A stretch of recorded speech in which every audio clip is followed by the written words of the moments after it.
This is Pressers by FedNet, where news conferences from the United States Congress become podcast episodes for your listening on your time.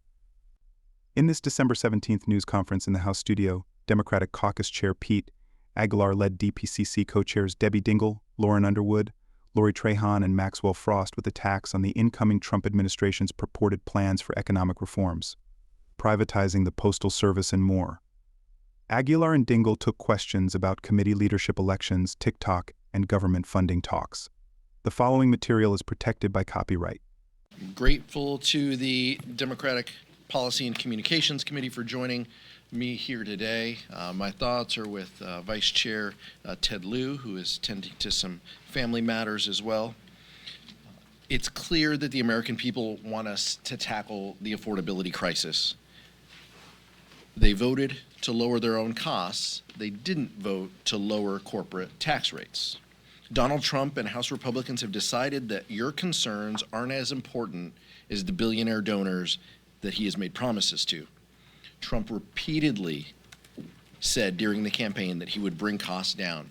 At a rally in Pittsburgh, he said, quote, "A vote for Trump means your groceries will be cheaper." In North Carolina, he said, quote, "From the day I take the oath of office, we will rapidly drive prices down." Fast forward to today, and he is already abandoning that promise to working people, telling Time magazine that actually driving costs down is, quote, "very hard." Was he lying the whole time, or has something changed? You know what is hard? It is hard to lower the costs of living if you spend all of your time and energy trying to pass a massive tax cut for billionaires at the expense of the American people, serving your billionaire cabinet over the people who put you in office. Some of the same companies that charge these prices is who he is now advocating for. Under Trump and the Republican-controlled Congress, the American people will pay more for less. House Democrats have a plan to bring down the cost of living for working families by banning corporate price gouging, building more homes to tackle the affordability crisis, and cutting taxes for working Americans to give them the breathing room that they need.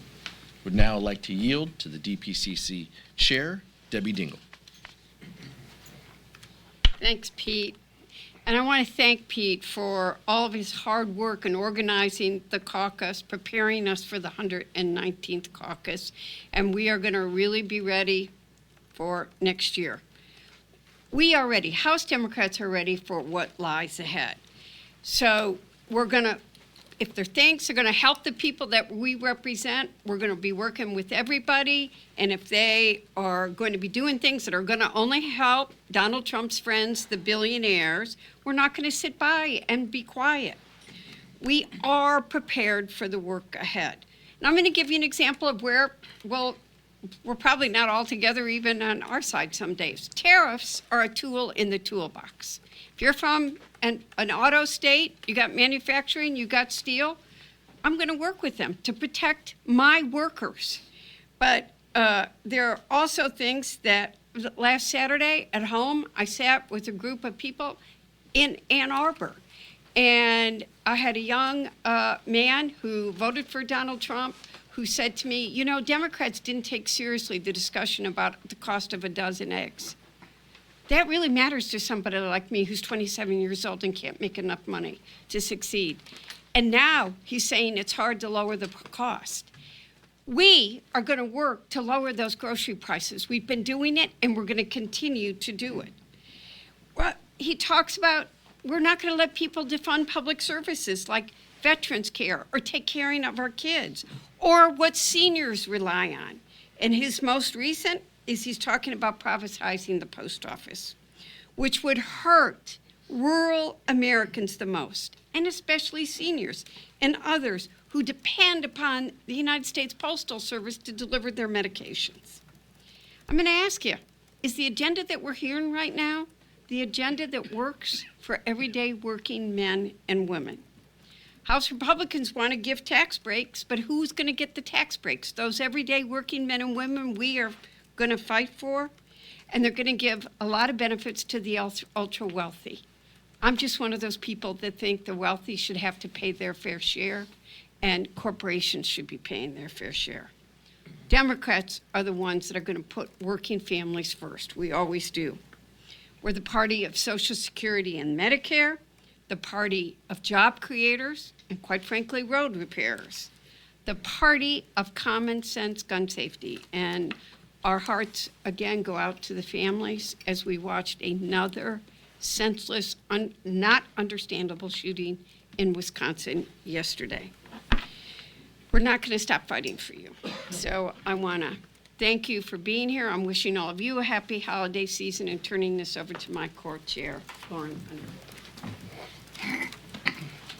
Well, thank you, Debbie, and good morning, everybody. This is our last week here before we head back home to our families and our communities for our holiday break, closing out what has been a very eventful year and a very eventful 118th Congress.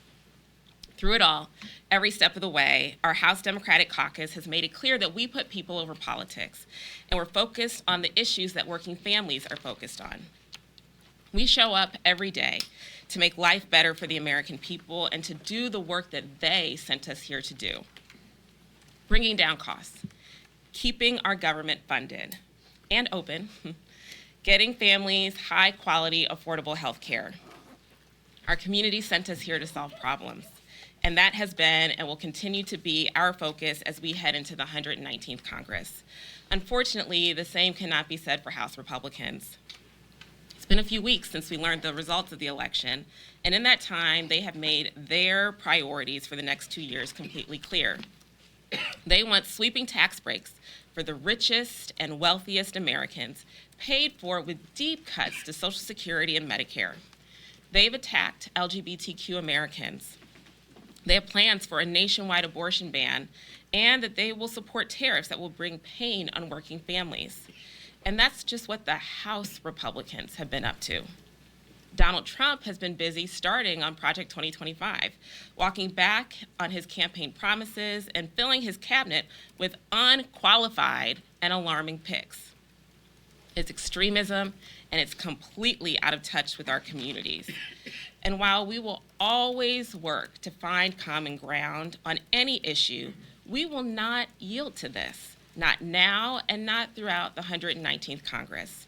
Now, our job as the DPCC is to make sure that our caucus has the tools to communicate these priorities decisively to the American people, and we are very, very excited about the work ahead. Thank you, and for more, I'm happy to turn it over to Lori Trahan. Well, thank you, Lauren. Thank you to Chair Aguilar for hosting us. The American people made it clear in November what they want from Washington: lower costs, better jobs, and a clear focus on the issues that matter most to working families.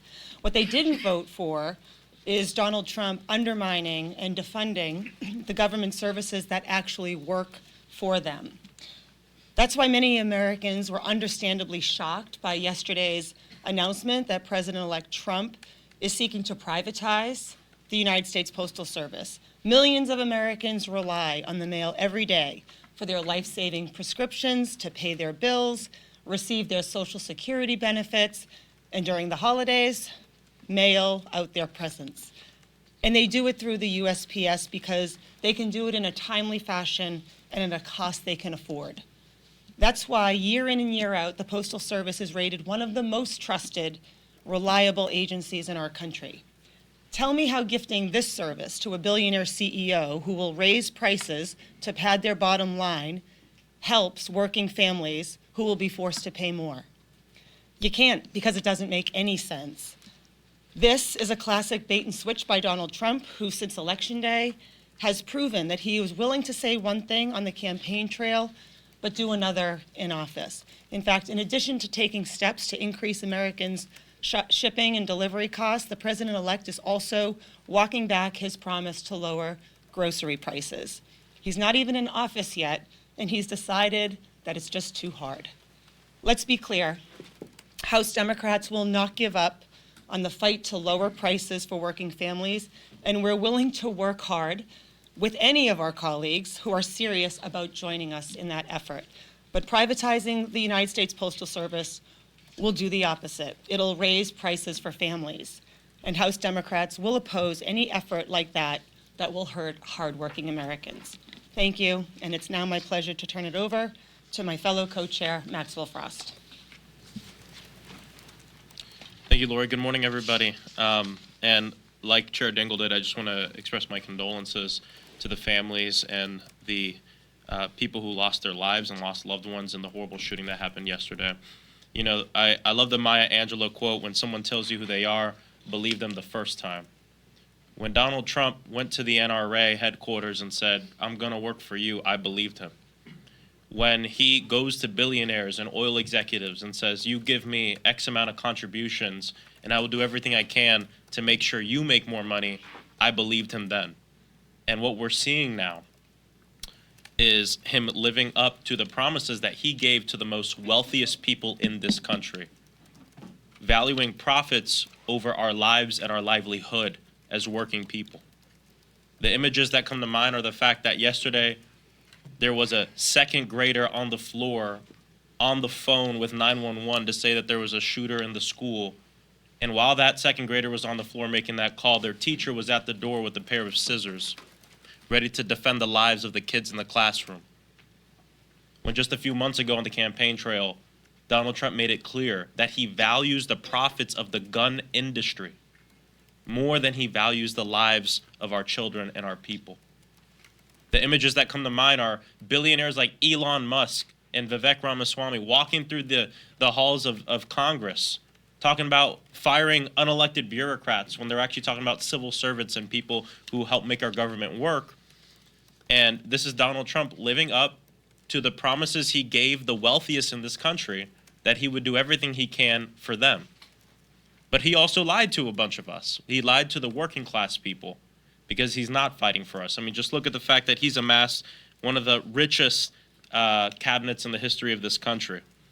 I don't know how he expects, I don't expect a man worth $340 billion, Elon Musk, to decide what's going to happen with the agency, Social Security Administration, that's going to administer my mother's $1,200 Social Security check. So these are the things that we hope people will pay attention to over these next 4 years, is that Donald Trump has lied to us, but he's living up to his promise to his billionaire friends. And he will continue to live up to the promise to the wealthiest people in this country. And that's why we're going to work hard as House Democrats, of course, to figure out where we can work with our Republican colleagues, but we're going to fight.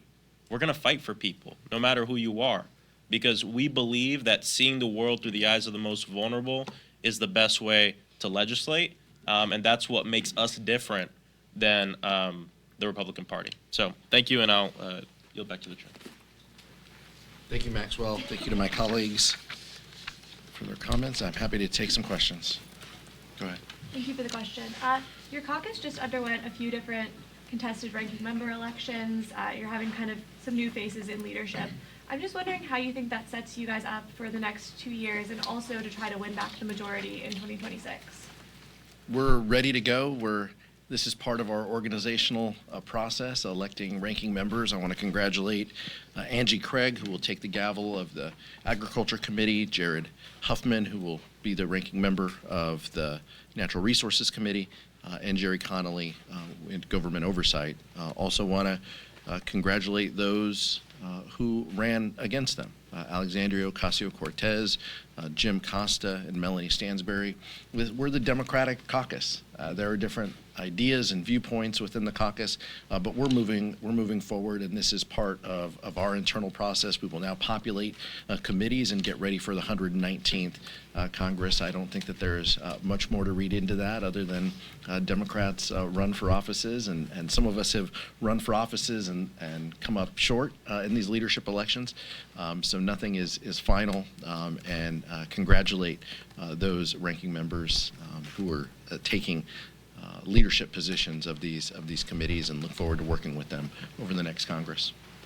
Nick? I wanted to ask about government funding. It looks like there's a deal that Speaker Johnson is trying to roll out. Is this something that you can see Democrats supporting on the floor? Well, we'll see. You know, with the Democratic Caucus, the details matter. We're going to review the language on its merits. I haven't seen any details or any final language yet. We've been hoping that would be posted soon. But one of the things that we know very clearly is that House Democrats will be needed to pass government funding. That has been the case this Congress. It will continue to be the case even in the next Congress. House Republicans are going to need our votes, so we look forward to working with them to be partners in how we fund government. But this is a lesson for Speaker Johnson. I mean, work with us. Let's find solutions. Let's tune out the most extreme voices in your conference, and let's find that consensus that will be necessary to fund government. That's the only way that this can move forward, and we look forward to seeing the substance of the legislation before we vote on it. Anybody else? Michael? Thank you. I want to ask a question about TikTok. So TikTok asked the Supreme Court yesterday to block the ban that Congress passed in April. They claim that it violates the app and their users' First Amendment rights. Donald Trump met with the CEO of TikTok yesterday. He now says that he has a warm spot for TikTok because he says it helped him win the election, even though he was for a ban during his first term. Would you support or oppose Donald Trump extending, giving TikTok a 90-day extension before they have to divest, or do you think that TikTok should have to stick with the letter of the legislation that was passed in April and divest or face a ban come next month? I think Donald Trump has an interest in things that help Donald Trump. I think that's the lesson there. You noted that he was supportive of the ban before he has walked that back. I and a lot of other Democrats, for national security purposes, voted for that piece of legislation. The legislation allows a process to take place, but January is an important part of that process. So I continue to support the piece of legislation that requires the divestment or sale. There could be a delay or a window of discussion within the legislation, but I agree with the spirit and the letter of the law and look forward to the administration following the law. There have been, at least we've heard, quite a few things added recently in negotiations to the CR. What have been the things that at least you've been involved with or been in discussions on that you think are important that were added at this last few days? Well, again, with the caveat that we're waiting to see the language of what's included, but House Democrats have been very clear that the lapsing farm bill is important to us. It's important for rural America. It's important for nutrition programs across the country. It's important that we continue that program. So that has been an important piece that the Democratic Caucus and our members have been focused on. Also, the disaster recovery and assistance. The natural disasters that have happened over the past few months, especially down in the South, require our assistance and support. The administration has thoughts on the disaster package as well. They have transmitted those to Congress, and we look forward to robust disaster assistance being a part of this CR. Our communities need this help and support. We need to ensure that every community has that ability to recover and rebuild, and that we don't play favorites, whether you're in a red state or a blue state. That should not matter. It does not matter to us. It may matter in a future administration. And so we want to make sure that we get that done today. So those are the important pillars in addition to continuing funding and making sure that vital government programs don't lapse funding between now and March.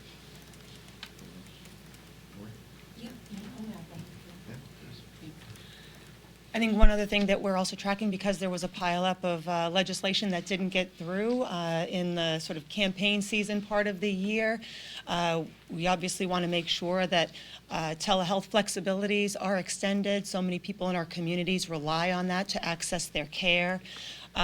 Transparency for pharmacy benefit managers to help continue to bring the prices down for people back home who are going to pharmacy counters, especially in this intense time of cold and flu season, and just making sure generally that we give access and affordable health care to hardworking families, and so we hope to make sure that's part of the negotiation as well. Thank you. special assist from my ENC colleagues. Thank you for that. Thank you for the reminder. In the back. The first House Doge caucus meeting today, a handful of House Democrats have joined that caucus. Has there been any dissent? What do you make of your fellow Democrats maybe teaming up with Elon Musk and Vivek Ramaswamy? Well, look, again, we'll see in the next Congress what the details of the committee, and we talked about this at a prior briefing here, the difference between the Doge caucus of members versus the official committee that could be chaired by a member as well. But Democrats are willing to work with anyone to make government more efficient. I think that's the important piece. We want to be responsive to everyday Americans. We want to deliver infrastructure projects in the fastest possible way. So it shouldn't surprise anybody that Democrats are willing to go and listen or go to a meeting and hear some thoughts and ideas on how we streamline government, how we respond to our constituents and become more efficient.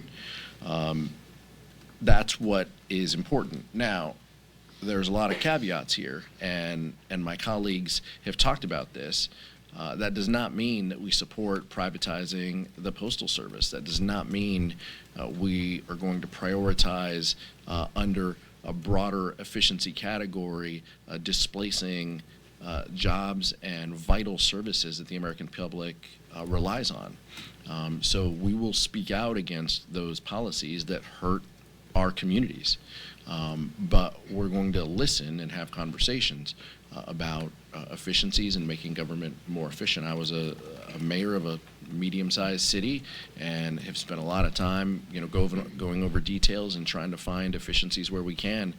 My colleagues behind me have been in government collectively for decades at different levels, and that's who we are and what we stand for, and we're going to continue to do that. It's important that it's important that if we really have representative government, everybody's at the table. And everybody's had different perspectives. So there may be things that people are thinking about cutting, or they sound stupid, or they want to eliminate. But because they've never worked on the program, they don't understand the implications. So having people of different backgrounds and different perspectives in the same room at the same table is healthy. And I have had, I'm not going to name names, I have had very real conversations with people about manufacturing, or that they're like, I didn't know that. So I think it's good for people to talk to each other, to listen to each other. 2 ears, 1 mouth for a reason. And so we should hope that as we go into the next year, tariffs is a good example where I remind my colleagues, tariffs are a tool in the toolbox. We need to listen to each other. And the other side can learn from us, we can learn from them. Last question. Realizing that you still want to see the details of the CR, but Republicans came out of their conference meeting talking about $10 billion for farmers and around $100 billion in disaster aid. Does that sound like the kind of deal you're looking for? Oh, we look forward to the details of these packages. As co-chair Trahan also mentioned, there's important pieces that aren't necessarily funding related, like additional authorities that we want to continue that are helpful and important.